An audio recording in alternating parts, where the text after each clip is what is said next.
Finding the multiplicity of zeros for polynomials. The multiplicity of a zero is how many of that particular zero that a polynomial has. Instead of trying to explain this with a bunch of words, let's learn this through example. So consider the function f of x equals x minus 2 times x plus 3 squared times x minus 6 cubed. We could expand the function f of x to equal x minus 2 times x plus 3 times x plus 3 again, because that's what something squared means. It means it times itself. And then we could write out x minus 6 3 times. And let's say we want to find the zeros of our function. Well, the first zero is x equals 2.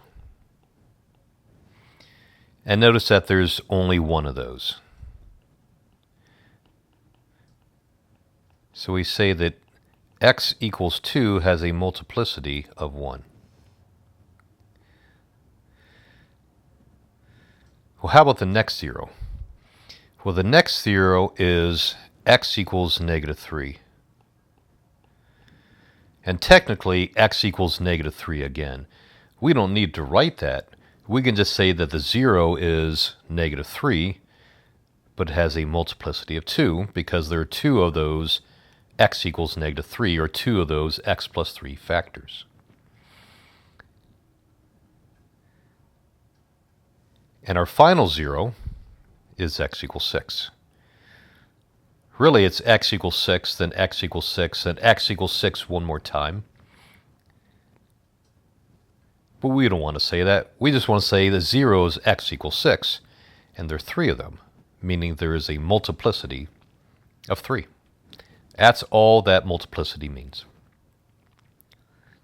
Let's do one more example where we have to do a little bit extra work.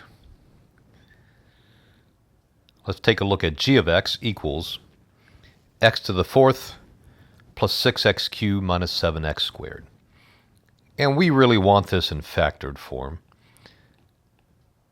which means I'm going to start by factoring out something that all the terms have in common. In fact, all the terms have an x squared.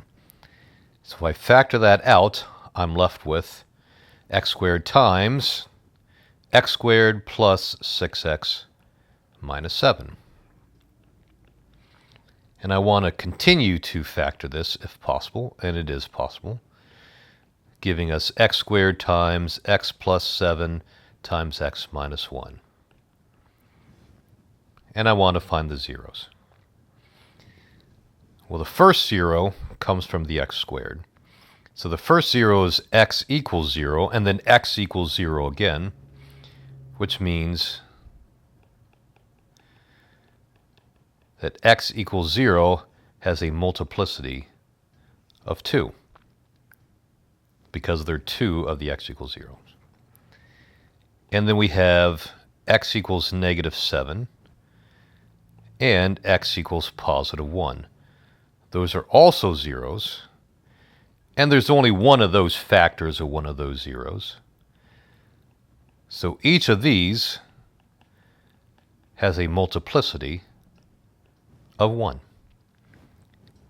And that's how we find the multiplicity of zeros.